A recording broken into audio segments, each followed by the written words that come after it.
The autumn leaves danced outside the hospital window as Catherine sat in the sterile white chair, her fingers wrapped around a cup of tea that had long gone cold. The oncologist's words still echoed in her mind like a broken record she couldn't turn off. 6 months, maybe 8 if she was lucky. The cancer had spread faster than anyone had anticipated, weaving through her body like ivy claiming an old building. She watched William across the room, his broad shoulders hunched over a stack of medical papers, his usually neat hair disheveled from running his hands through it countless times. He hadn't looked up at her in the past hour, consumed by research he hoped might change their reality. Catherine knew better. She had felt the change in her body weeks ago, the way her energy seemed to drain like water from a broken vessel, the way simple tasks had become monumental challenges. "Will," she said softly, her voice barely audible above the hum of the hospital machinery. He didn't hear her the first time, so lost in his desperate search for answers that didn't exist. "William." He looked up then, and Catherine's heart broke at the sight of him.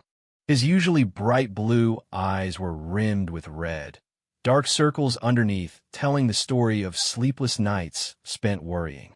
At 34, he looked like he had aged a decade in the past month.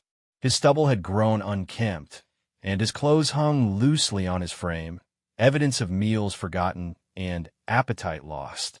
"What is it, love?" he asked, setting down the papers and moving to her side. His hand found hers, warm and familiar, the same hands that had held her on their wedding day 5 years ago, the same hands that had cradled their newborn daughter Emma just 3 years before. Catherine squeezed his fingers gently. "We need to talk about Emma." William's jaw tightened. "Dr. Harrison said there are still options. That clinical trial in Boston or the treatment center in Germany. We haven't explored everything yet." "Will." Catherine's voice carried a firmness that made him stop mid-sentence. "Look at me." He did, and she saw everything she needed to see reflected in his gaze.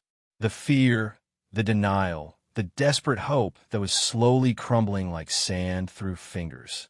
They had been together for 10 years, married for 5, and she could read him like her favorite book. "I'm dying," she said simply, the words hanging in the air between them like a bridge neither wanted to cross. "And we need to prepare Emma for what's coming." William pulled his hand away and stood abruptly, walking to the window. His shoulders shook slightly, and Catherine knew he was fighting tears he didn't want her to see. They had always been each other's strength, but this was different. This was bigger than anything they had faced together. "She's only 3, Catherine. How do we tell a 3-year-old that her mother isn't going to be there to tuck her in at night anymore? How do we explain that Mommy isn't coming home from a hospital?" Catherine felt tears slip down her cheeks, but her voice remained steady. "We tell her that Mommy loves her more than all the stars in the sky. We tell her that love doesn't go away, even when people do." William turned back to face her, his eyes glistening.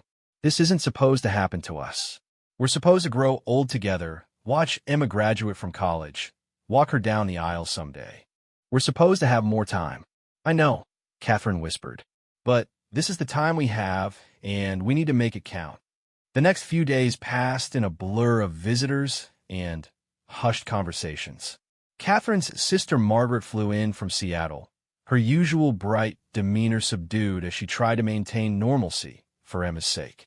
William's parents arrived from their retirement home in Florida, his mother immediately taking charge of household duties while his father spent long hours sitting quietly beside Catherine's bed, sometimes talking, sometimes just being present. Catherine found herself studying the people she loved with new intensity, memorizing the way Margaret hummed while doing dishes, the way William's father's eyes crinkled when he smiled, the way William moved through their home like he was walking through a dream he couldn't wake up from. But it was Emma who broke Catherine's heart the most. Their daughter, with her father's blue eyes and Catherine's dark curls, seemed to sense that something was wrong even though no one had told her yet. She had become clingy, refusing to leave Catherine's side when she was home from the hospital, insisting on sleeping in her parents' bed every night. "Mommy's sick," Emma asked one evening as Catherine helped her into her pajamas. The little girl's fingers traced the port that had been inserted in Catherine's chest for chemotherapy, her touch gentle and curious. "Yes, sweetheart. Mommy is sick," Catherine said, choosing her words carefully. "But Mommy loves you so very much. Make it better," Emma suggested, as if love alone could cure cancer. "If only it were that simple. I wish I could, baby girl. I wish I could." That night, after Emma finally fell asleep between them, William and Catherine lay in the darkness talking in whispers. They made plans they never thought they would need to make. They talked about the memory box Catherine wanted to create for Emma, filled with letters for future birthdays and graduations and wedding days. They discussed the garden Catherine had started in their backyard, how William would need to tend to the roses she had planted the spring before. "I want you to find someone else," Catherine said suddenly, her words cutting through the quiet like a knife. William went rigid beside her. "Catherine, don't. I'm serious. Emma needs a mother figure, and you need someone to love. I won't have you both living in the shadow of grief forever. I can't even imagine being with anyone else," William said, his voice thick with emotion. "You're for me, Cat. You always have been." Catherine turned to face him in the darkness, reaching out to touch his cheek. "I know, but someday when the pain isn't so sharp, when you can think about the future again, I want you to be open to love. Promise me." William was quiet for so long that Catherine thought he had fallen asleep. Then, in a voice so soft she almost missed it, he whispered, "I promise." The following weeks took on a routine that felt both normal and surreal. Catherine continued her treatments, not because they offered much hope, but because they bought time. Time to create memories, time to say things that needed to be said, time to prepare for a goodbye that would never feel like enough. She started writing letters to Emma, one for each future birthday up to her 18th. She wrote about first days of school and heartbreaks and dreams coming true. She wrote about being brave and kind and remembering that she was loved beyond measure. Each letter was a piece of her heart, carefully preserved for a future she wouldn't be part of. William threw himself into work when he wasn't at the hospital, trying to build financial security for Emma's future. But Catherine could see the toll it was taking on him. He was losing weight, forgetting to eat, pushing himself past exhaustion. She worried about what would happen to him after she was gone, whether he would take care of himself or simply fade away from grief. Margaret had extended her leave from work to stay and help, sleeping on the couch and taking over much of Emma's care. She and Catherine had always been close, but these weeks brought them even closer together. They spent long afternoons talking about everything and nothing, sharing memories from their childhood and dreams for Emma's future. "She's going to be okay," Margaret said one day as they watched Emma play in the garden, her small hands carefully watering the flowers Catherine could no longer tend. "She's strong like you." "I worry about William more than Emma," Catherine admitted. "Children are resilient. They adapt. But William, he loves so completely. I don't know how he'll survive losing that." "He'll survive because he has to," Margaret said firmly. "Because Emma needs him to. And because somewhere, deep down, he'll know that's what you would want." As October turned to November, Catherine's condition deteriorated more rapidly than the doctors had predicted. The treatments that had once bought weeks now barely managed days. She spent more time sleeping than awake, her body conserving energy for the battles it was slowly losing. William had taken extended leave from work to be with her, spending his days reading to her when she was awake and holding her hand when she wasn't. He had moved a cot into her hospital room, refusing to go home despite the nurse's gentle suggestions that he needed proper rest. "I'm not missing a single moment," he told Catherine during one of her more lucid periods. "Whatever time we have left, I'm not wasting a second of it."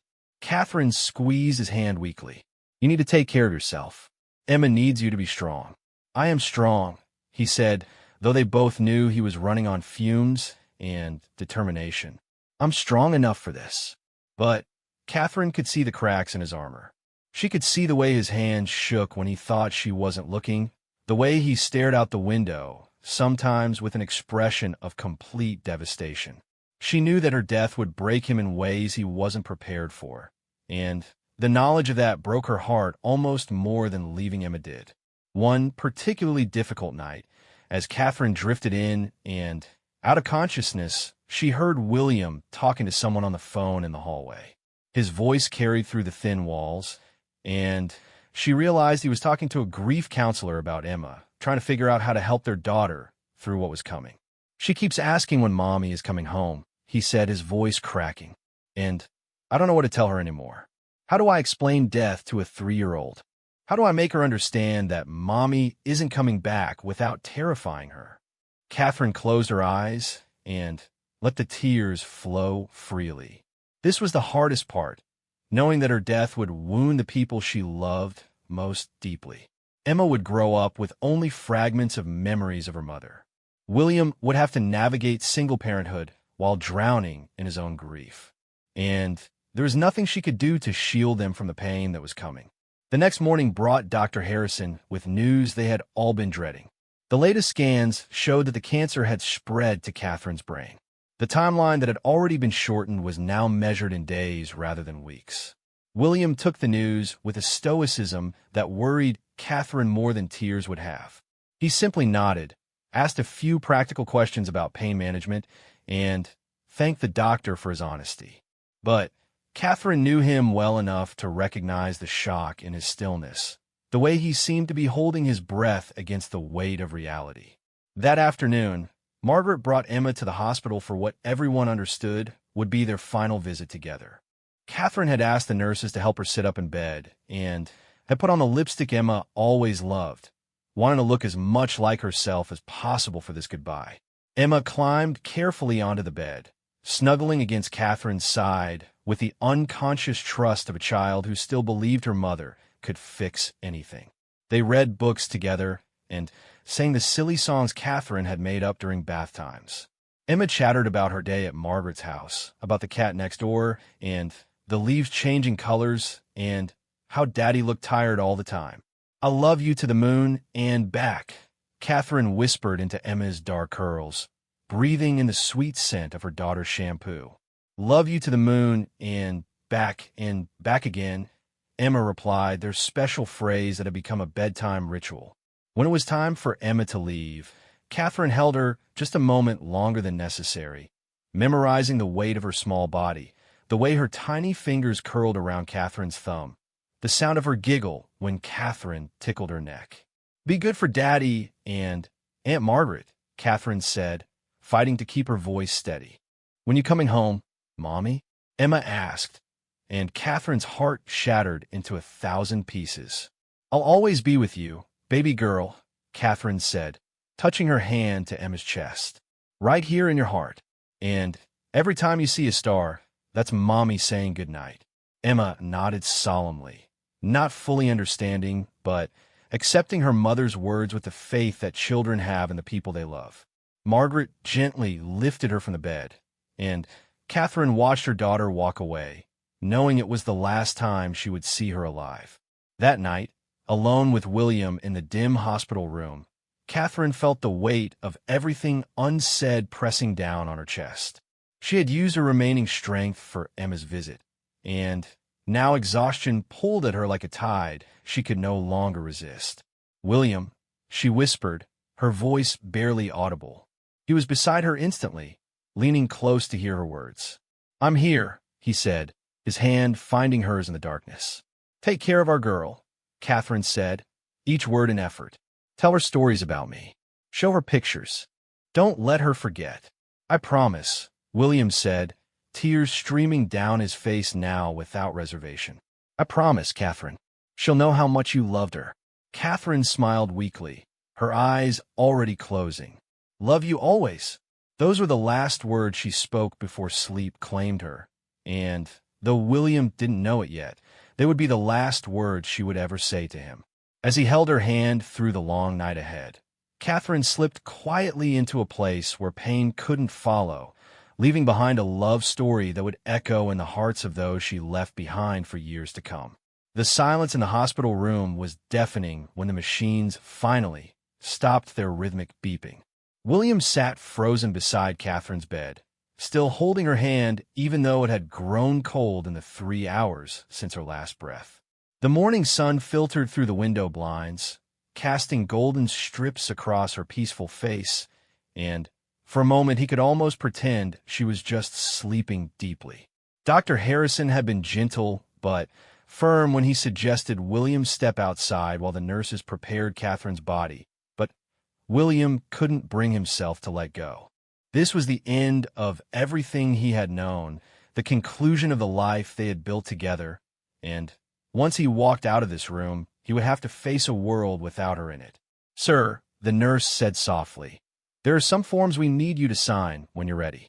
William nodded, but didn't move. How was he supposed to sign papers about funeral homes and burial arrangements when just yesterday morning Catherine had smiled at him over breakfast? How was he supposed to make decisions about flowers and services when his mind felt like it was wrapped in thick fog? Margaret appeared in the doorway, her eyes red and swollen from crying. She had been in the family waiting area since the previous evening, giving William and Catherine privacy for their final hours together. Now she approached cautiously, as if afraid any sudden movement might shatter what remained of William's composure. "Will," she said gently, "Emma is asking for you. She's confused about why we stayed at the hospital all night." The mention of his daughter's name cut through William's numbness like a blade. Emma, his 3-year-old daughter who was waiting for her father to come home, who didn't yet know that her mother never would. The weight of that responsibility settled on his shoulders like a crushing burden. He finally released Catherine's hand and stood on unsteady legs. "I don't know how to tell her," he admitted, his voice hoarse from hours of silent crying. "How do I explain to a little girl that the most important person in her world is gone forever?" Margaret placed a comforting hand on his arm. "We'll figure out together. Catherine wrote some things down for us, remember? She planned for this conversation." The drive home was a blur of familiar streets that seemed foreign now, as if William was seeing his neighborhood for the first time. Everything looked exactly the same. The same mailboxes, the same trees, the same houses, but nothing would ever be the same again. He felt like an imposter driving his own car, parking in his own driveway, walking up to his own front door. Emma met him at the entrance, her small face lighting up with excitement. She wore the purple dress Catherine had bought her for her 3rd birthday, the one with butterflies that she refused to take off for 3 days straight.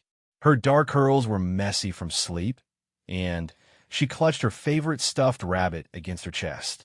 "Daddy," she exclaimed, throwing her arms around his legs. "Where's Mommy? Is she coming home now?" William knelt down to Emma's level, gathering her into his arms. She smelled like the lavender soap Catherine always used for her baths, and the familiar scent nearly undid him completely. He buried his face in her hair for a moment, trying to summon the strength for what he had to do next. "Emma, sweetheart, we need to talk about Mommy," he began, settling her on his lap on the living room couch. Margaret sat nearby, ready to offer support, but letting William take the lead. "Is Mommy still sick?"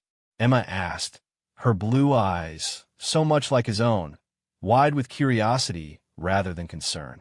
At 3 years old, she didn't yet understand that some sicknesses couldn't be fixed with medicine and hugs. William swallowed hard. "Yes, baby girl. Mommy was very, very sick. And sometimes when someone is that sick, their body stops working and they go to sleep forever." Emma's brow furrowed in confusion. "But if she's sleeping, we can wake her up, right? We can tell her to get up." "No, sweetheart. This kind of sleep is different. When someone dies, that's what it's called, they can't wake up anymore. Their body stops working and they can't come back." The word "dies" seemed to hang in the air between them. Emma stared at her father for a long moment, processing this new information with the serious concentration only young children can manage. Then, slowly, her bottom lip began to tremble. "Mommy's not coming home?" she asked in a small voice. "No, baby. Mommy's not coming home. But you know what? She loves you so much that her love is still here with us. It's in your heart, and it's in all the memories we have of her."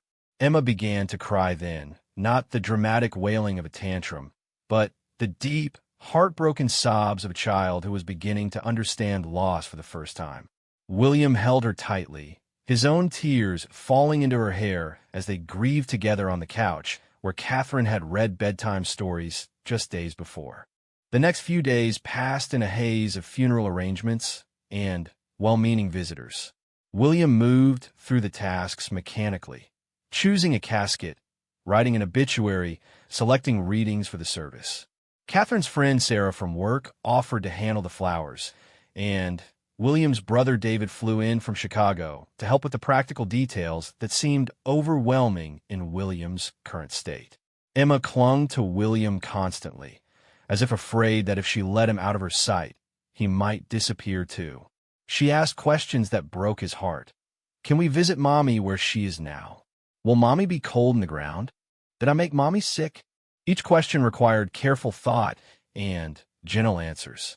William found himself drawing on conversations he and Catherine had planned but never finished, trying to remember her exact words about explaining death to their daughter.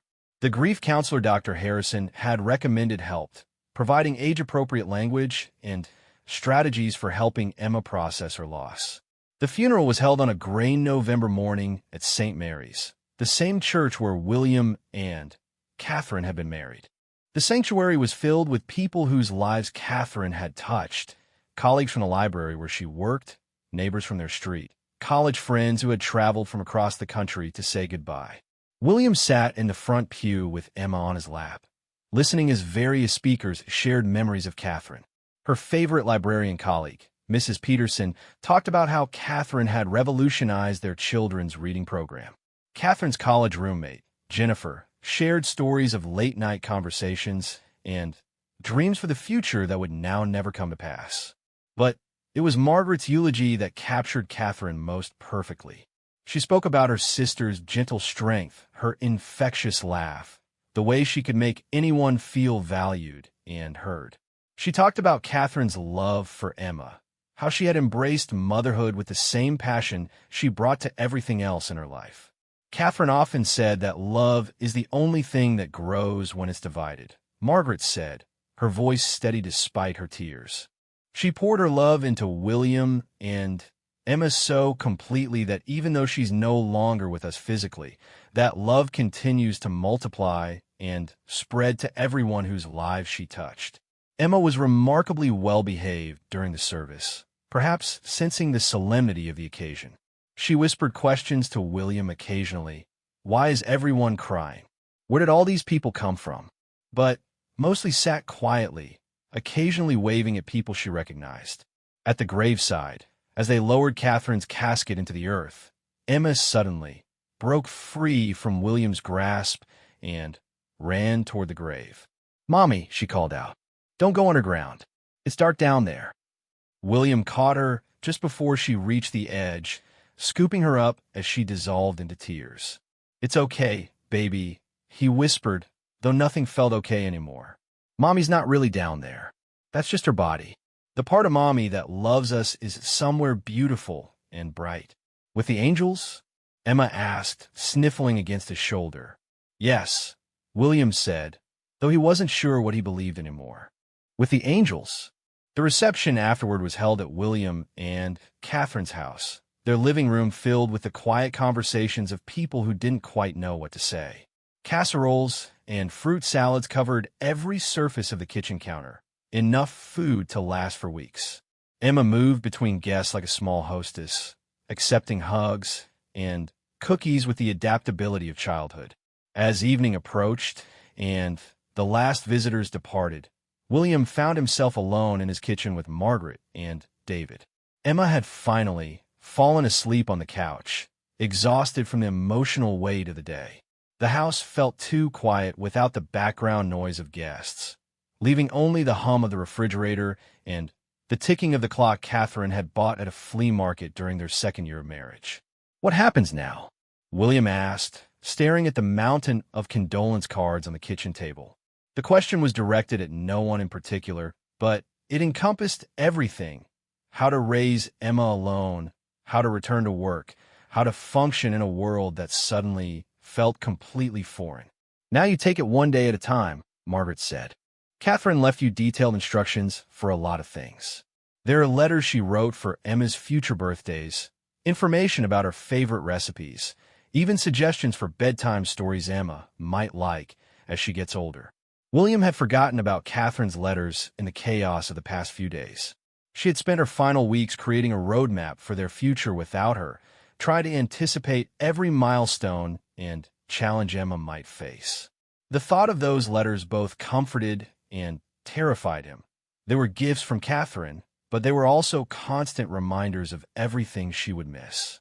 "I don't think I can do this," he admitted, voicing the fear that had been growing inside him since Catherine's diagnosis. "I don't know how to be both parents. I don't know how to braid hair or explain where babies come from or help with homework I don't understand." Catherine was the expert on all of that. "You'll learn," David said firmly. "And you won't be doing it alone. Margaret and Mom and Dad, all of Catherine's friends, we're all here to help. Emma won't lack for people who love her." But as his brother and sister-in-law departed later that evening, William sat alone in his darkened living room and wondered how he was supposed to fill the Catherine-shaped hole in Emma's life. His daughter needed so much more than he knew how to give. She needed someone who understood the complexities of being a woman in the world, someone who could guide her through all the challenges and joys that lay ahead. The first week after the funeral was the hardest. William took bereavement leave from his job as an accountant, but the days stretched endlessly before him without structure. Emma seemed to expect Catherine to walk through the door at any moment, setting her place at the dinner table and saving the purple crayon for her because it was Mommy's favorite color.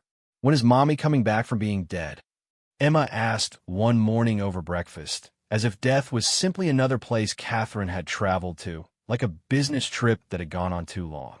"Remember what we talked about, sweetheart? When someone dies, they can't come back. But Mommy is watching over us, and she wants us to be happy and take care of each other." Emma considered this seriously while eating her cereal. "Can we call her on the phone to tell her about my new book?" "No, baby. We can't call her on the phone. But we could talk to her anyway.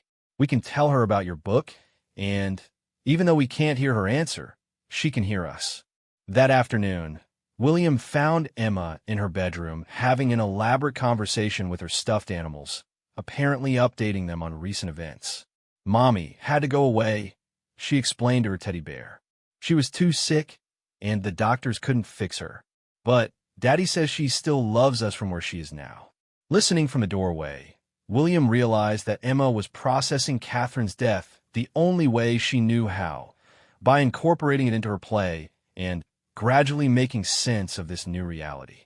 Children, he was learning, grieve differently than adults. While he felt like he was drowning in the constant ache of Catherine's absence, Emma seemed to move in and out of sadness, sometimes crying for her mother, and sometimes playing happily as if nothing had changed. 2 weeks after the funeral, William knew he had to return to work. His boss had been understanding about extended leave, but bills needed to be paid, and life had to resume some form of normalcy. Margaret had arranged to stay another week to help with the transition, and William's mother would drive down from Jacksonville to help with Emma's care. The night before his return to work, William sat on Emma's bed for their nighttime routine. They had been reading the same book for a week, Goodnight Moon, because Emma found comfort in the familiar words and pictures. As he reached the last page, Emma placed her small hand on his arm.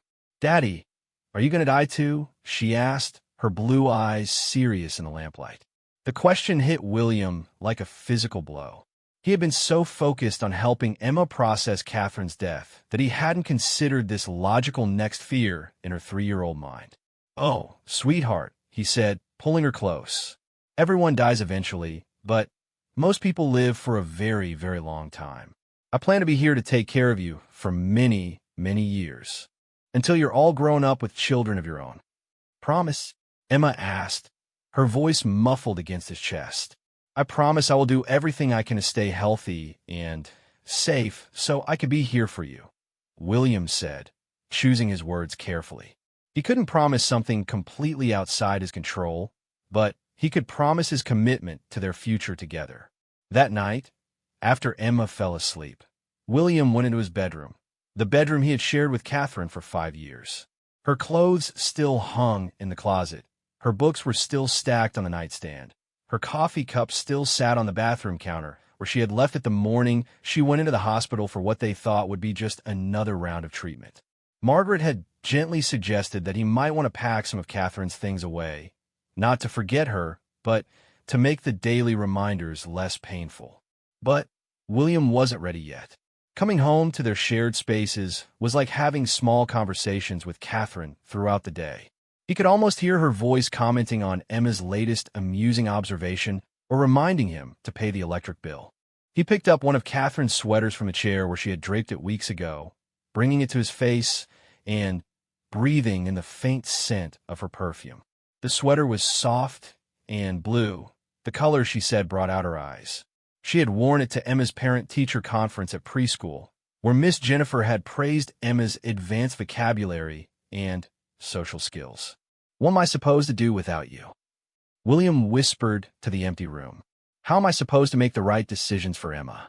How am I supposed to know what you would want me to do?" But the room offered no answers, only the familiar silence that had become his constant companion. Outside, he could hear the neighbor's dog barking and the distant sound of traffic on the main road.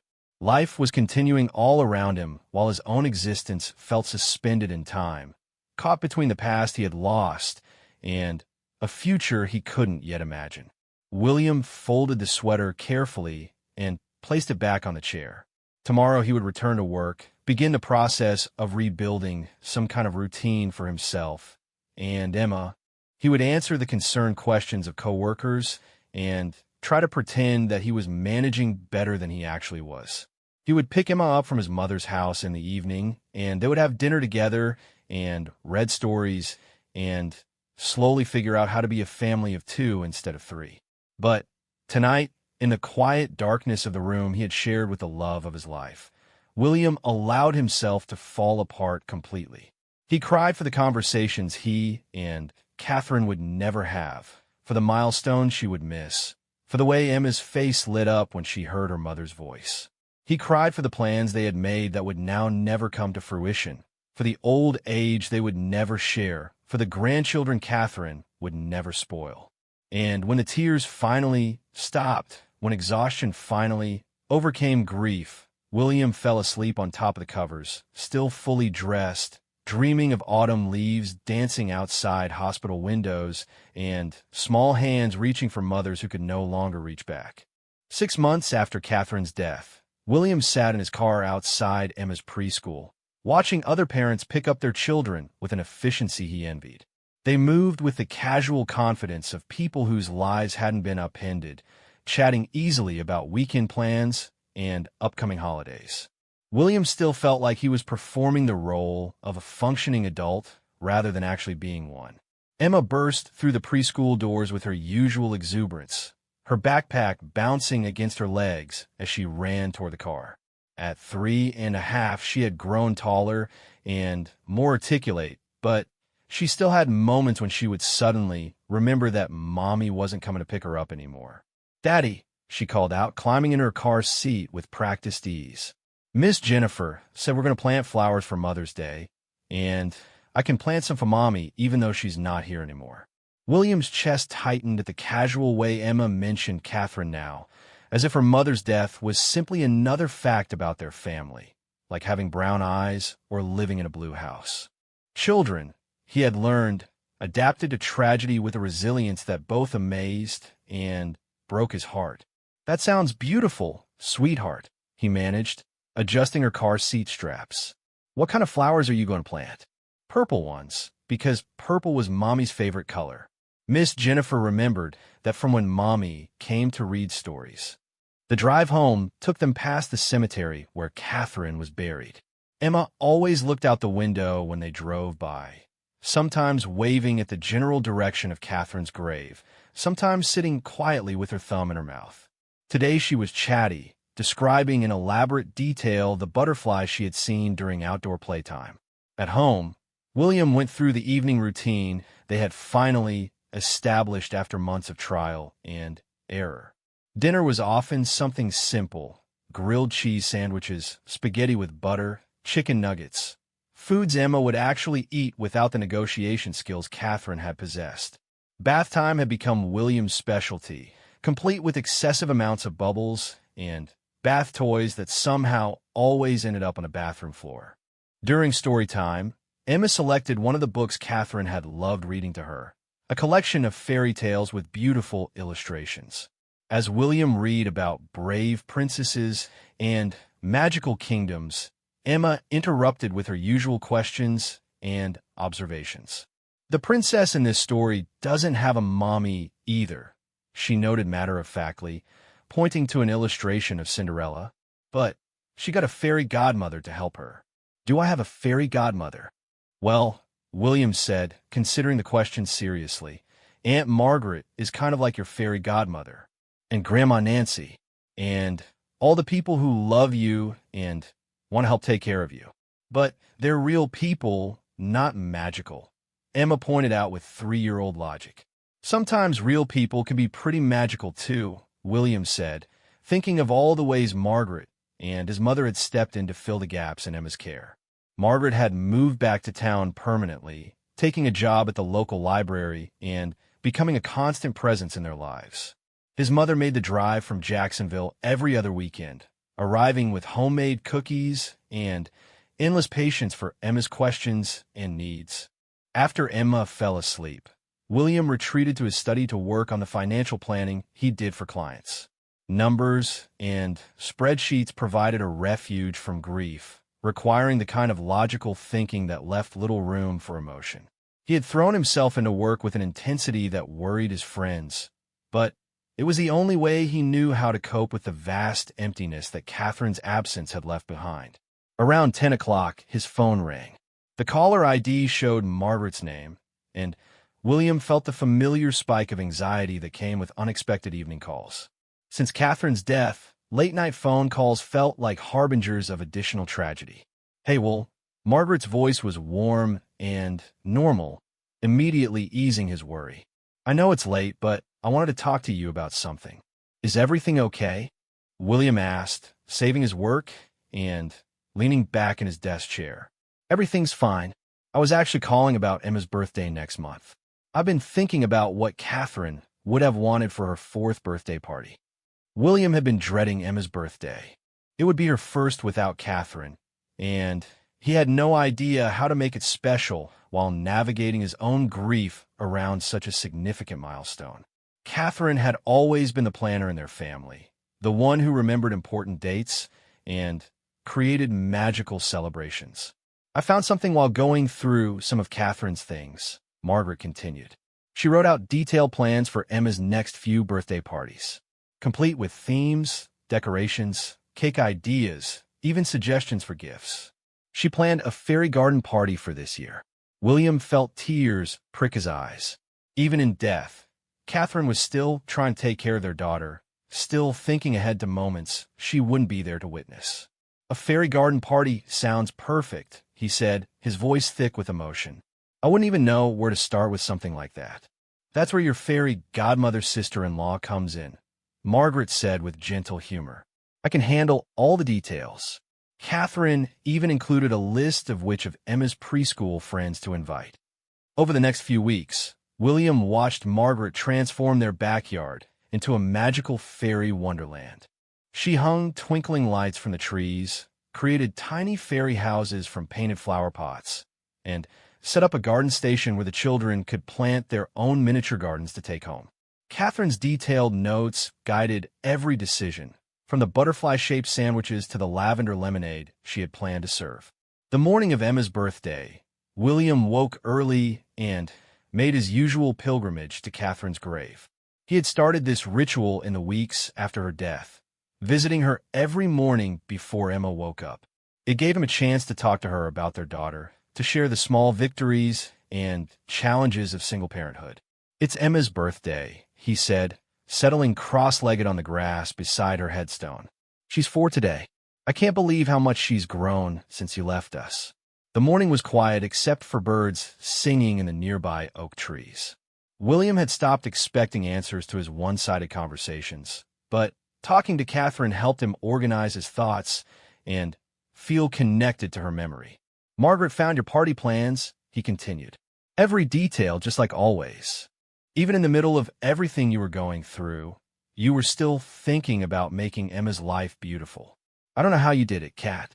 I don't know how you were so brave." A gentle breeze rustled the leaves above him, and William chose to interpret it as Catherine's way of responding. He had become more open to small signs and coincidences since her death, finding comfort in the idea that she might still be present in some way. Back at home, Emma bounced around the kitchen in the fairy costume Margaret had helped her pick out, complete with sparkly wings and a flower crown. She chattered excitedly about the party while William made her requested birthday breakfast of pancakes shaped like butterflies. "Do you think Mommy knows of my birthday?" Emma asked, syrup sticky on her chin. "I think Mommy knows about everything important that happens to you," William said. "I think she's very proud of what a big girl you're becoming." Emma nodded solemnly, accepting this explanation with the faith children have in their parents' knowledge of mysterious things. The party that afternoon was a tremendous success. 8 preschoolers ran around the backyard in various fairy and superhero costumes, planting seeds in small pots and searching for hidden fairy treasures Margaret had placed around the garden. Emma glowed with happiness, clearly feeling special and celebrated despite her mother's absence. But it was during the cake ceremony that William felt Catherine's presence most strongly. As Emma blew out her 4 candles, making a wish she wouldn't reveal, William could almost hear Catherine's voice singing along with the happy birthday song. For a moment, the grief that had become his constant companion loosened its grip, replaced by gratitude for the joy on his daughter's face. That evening, after the last guest had departed and the fairy decorations had been carefully stored away, Emma curled up on William's lap for their bedtime routine. She was exhausted, but happy, clutching a new stuffed fairy that had been her favorite gift. "Daddy," she said sleepily, "I wished for Mommy to come back when I blew out my candles. But I know that wishes like that don't come true." William's throat constricted with emotion. "What made you realize that, sweetheart? Because if wishes like that came true, you wouldn't be so sad all the time," Emma said with startling insight. "But I think maybe Mommy sent the beautiful day for my party. It was the most perfect day ever." Later, as William cleaned up the kitchen and put away the leftover cake, he found himself thinking about Emma's words. His 4-year-old daughter had somehow grasped something he was still struggling with, that Catherine was gone forever, but that didn't mean her influence had ended. The party had been a success because Catherine had planned it, because Margaret had executed it with love, because their community of friends and family had shown up to celebrate Emma's life. That night, William opened the box where he kept Catherine's letters, the ones she had written for Emma's future birthdays, graduations, and milestones. He found the envelope marked Emma's 4th birthday and carefully opened it, discovering a letter written in Catherine's familiar handwriting. "My darling Emma," the letter began, "if you are reading this, it means I'm not there to celebrate your 4th birthday with you, and I am so sorry for that. But I hope your daddy is reading this to you, and I hope you know how much I love you, even though I can't be there to tell you in person." The letter went on to describe Catherine's hopes for Emma's 4th year, her pride in the little girl Emma was becoming, and her excitement about all the adventures and discoveries that lay ahead. She wrote about the fairy garden she hoped Emma would plant, about the books they might have read together, about the way Emma's imagination was growing every day.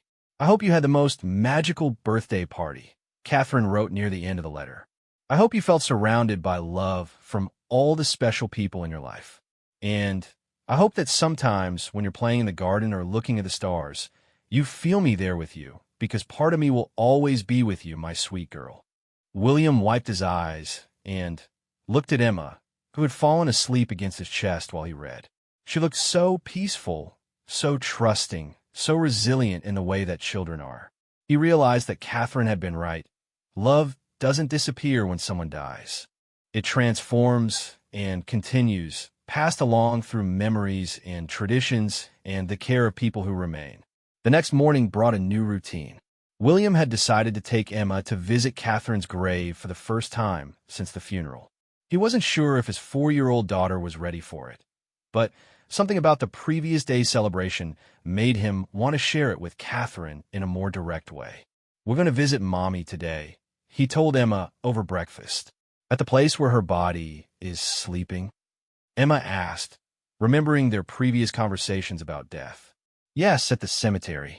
We can bring her some of the flowers from your party and tell her about your birthday." Emma considered this seriously while eating her cereal. "Can we bring her a piece of cake too?" "I think that's a wonderful idea," William said, touched by his daughter's instinct to include Catherine in the celebration. At the cemetery, Emma approached Catherine's grave with curiosity rather than fear. The headstone was simple granite with Catherine's name, dates, and the inscription "Beloved Wife and Mother." Margaret had planted a small rose bush nearby, and it was beginning to bloom with pink flowers. "Hi, Mommy," Emma said, settling cross-legged on the grass. "I brought you birthday cake and flowers for my party. Daddy says you can't eat cake anymore, but maybe you like looking at it." William sat beside his daughter, placing the small piece of cake and the fairy garden flowers at the base of the headstone. "Tell Mommy about your party, sweetheart." Emma launched into an elaborate description of the previous day's events, chattering to the grave as if Catherine were sitting right there listening. She described each friend who had come, the games they had played, the fairy houses they had decorated. Her comfort with the situation amazed William and made him realize that children might actually be better at processing death than adults. "I'm 4 now," Emma concluded, "and I could do lots of things by myself. Daddy says I'm growing up to be just like you, smart and kind and brave." As they prepared to leave, Emma suddenly ran back to the grave and placed her hand on the headstone. "I love you to the moon and back, Mommy," she said, their old bedtime phrase. Walking back to the car, Emma slipped her small hand into William's. "Daddy, I think Mommy liked hearing about my party. Did you see how the flowers on her bush smiled when I was talking?" William looked back at the pink roses swaying gently in the breeze and decided that yes, they did look happy. "I think you're right, sweetheart. I think she loved hearing about everything." As they drove home, William realized that something had shifted in his understanding of grief. It would always be there, this ache for the life he and Catherine had planned together. But it was beginning to coexist with gratitude for the love they had shared and the daughter they had created together.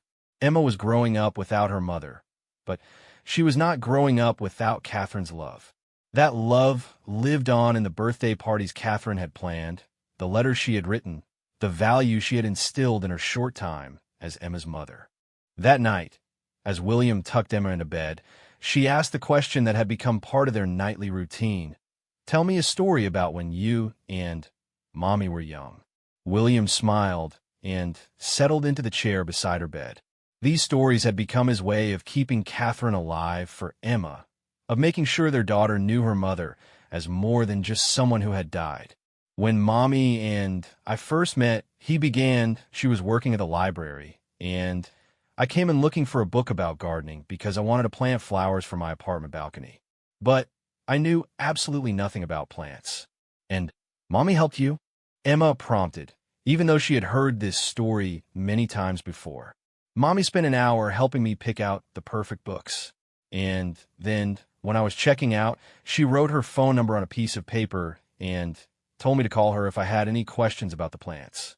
"But you called her for a date instead," Emma said, giggling at her father's romantic boldness. "I called her for a date instead," William confirmed. "And do you know what the first thing she said was?" "She said, 'I was hoping you'd call, but I really do want to know if the flowers worked out too,'" Emma recited along with him. These stories were becoming Emma's inheritance from her mother, not just the love Catherine had given her directly, but the love story that had created their family. As Emma drifted off to sleep, William realized that this was how they would move forward, not by forgetting Catherine or trying to replace her, but by carrying her love with them into whatever future awaited. In the months that followed, William began to understand that healing didn't mean stopping missing Catherine. It meant learning to miss her while still fully engaging with life. It meant honoring her memory while building new traditions with Emma. It meant accepting help from the people who love them while still taking responsibility for their own happiness. Margaret continued to be an essential presence in their lives, stepping into the aunt role with the dedication of a second parent. William's mother made good on her promise to be more involved, visiting regularly, and providing the kind of grandmotherly wisdom that helped fill some of the gaps in Emma's support system. And slowly, very slowly, William began to consider the possibility that Catherine had been right about finding love again. Not because he was ready to replace her. No one could ever do that. But because she had taught him that love multiplies rather than divides, that opening his heart wider would honor rather than diminish what they had shared. But those thoughts were for the future. For now, it was enough to watch Emma grow into the kind of person Catherine would have been proud of, curious, kind, resilient, and deeply loved. It was enough to know that while their family looked different than it once had, it was still a family, still bound together by love that death could not diminish. As William turned off Emma's bedroom light and headed toward his own room, he paused at the window overlooking their backyard. The fairy garden from Emma's party was still there, the tiny plants beginning to take root and grow. Like their family, it was smaller than originally planned, but still beautiful, still full of potential, still worthy of tending with care and hope. Outside, the evening stars appeared one by one in the darkening sky. William found himself looking up at them, remembering Catherine's promise to Emma that every star was Mommy saying goodnight. Whether or not that was true, it was a beautiful way to remember that love, like starlight, continues to shine long after its source has gone dark. "Good night, Catherine," he whispered to the stars. "Thank you for Emma. Thank you for everything." And somewhere in the distance, a gentle breeze rustled through the rose bushes, carrying with it the promise that love endures, that families can be rebuilt, and that even the most devastating goodbye is not really the end of the story.